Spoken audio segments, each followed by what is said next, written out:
একটা গভীর বনের ভেতরে কাদামাটির একটি বাগানের মধ্যে ছোট একটি বানর আটকে যায়। যতই ছটফট করে ততই কাদায় ডুবে যেতে থাকে। তার মা দৌড়ে এসে হাত বাড়ায়, কিন্তু কাদা এত পিচ্ছিল যে কিছুই করতে পারে না। দুজনেই অসহায় হয়ে পড়ে।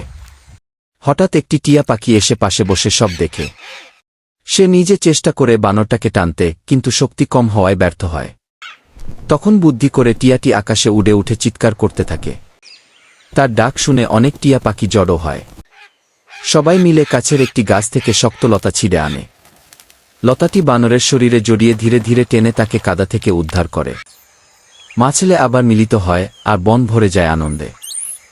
জঙ্গলের পাশে একটা ছোট্ট গ্রাম ছিল। গ্রামটা খুব শান্ত ছিল, কিন্তু হঠাৎ একদিন জঙ্গল থেকে এক হিংস্র বাঘ গ্রামে হামলা শুরু করল। রাতে মানুষ ঘুমাতে পারত না, শিশু আর বৃদ্ধ সবাই ভয়ে কাঁপত। গ্রামের সুখ ধীরে ধীরে দুঃখে পরিণত হল। এক বৃষ্টিভেজা রাতে হঠাৎ এক বিশাল হাতি গ্রামে ঢুকে পড়ল। প্রথমে সবাই ভয় পেল, কিন্তু হাতিটা কারো ক্ষতি করল না।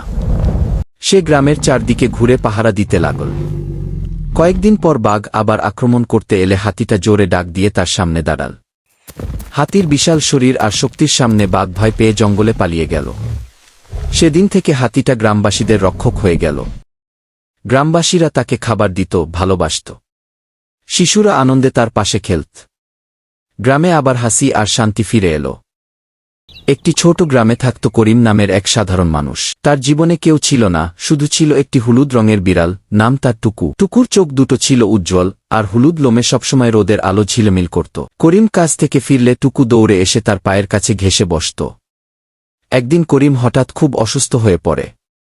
জ্বর আর দুর্বলতায় সে কয়েকদিন বিছানা ছাড়তে পারেনি। ঘরে খাবারও শেষ হয়ে যায়। টুকু সব বুঝতে পারে। সে গ্রামের মানুষের বাড়ির সামনে গিয়ে মিউ মিউ করে ডাকতে থাকে। টুকুর হলুদ শরীর আর কাতর চোখ দেখে মানুষজন মায়া পায়। কেউ দুধ দেয়, কেউ ভাত। টুকু সেই খাবার মুখে করে এনে করিমের পাশে রেখে দিত। ধীরে ধীরে করিম সুস্থ হয়ে ওঠে। একদিন চোখ খুলে সে দেখে পাশে বসে আছে তার হলুদ রঙের টুকু।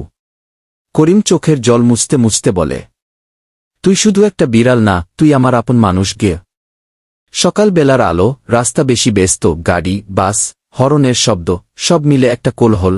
এই কোলাহল এর মাঝে একটা মা পাপ্পি, নাম তার পুচু, চোখ ভরা দুশ্চিন্তা নিয়ে তাকিয়েছিল সামনে। তার ছোট্ট বাচ্চাটা খেলতে খেলতে হঠাৎ রাস্তায় নেমে পড়েছে। এক সেকেন্ডের জন্য সময় থেমে যায়। দূর থেকে দ্রুতগতির একটা গাড়ি ছুটে আসছে। ছোট্ট বাচ্চাটা ভয়ে জমে গেছে, পা নড়ছে না। পুচু আর ভাবেনি, নিজের প্রাণের কথা না ভেবে সে ছুটে যায় পুরো শক্তিতে। গাড়ির হর্ন আরো জোরে বাজছে। মানুষ চিৎকার করছে, কুকুর কুকুর, কিন্তু পুচু শুধু একটাই জিনিস দেখছে, তার বাচ্চা। ঠিক শেষ মুহূর্তে সে নিজের শরীর দিয়ে বাচ্চাটাকে ঢেকে ফেলে, তারপর দাঁত দিয়ে ধরে টেনে রাস্তার পাশে ছুড়ে দেয় নিরাপদ জায়গায়। গাড়িটা পাশ দিয়ে বিকট শব্দ করে চলে যায়। নীরবতা নেমে আসে।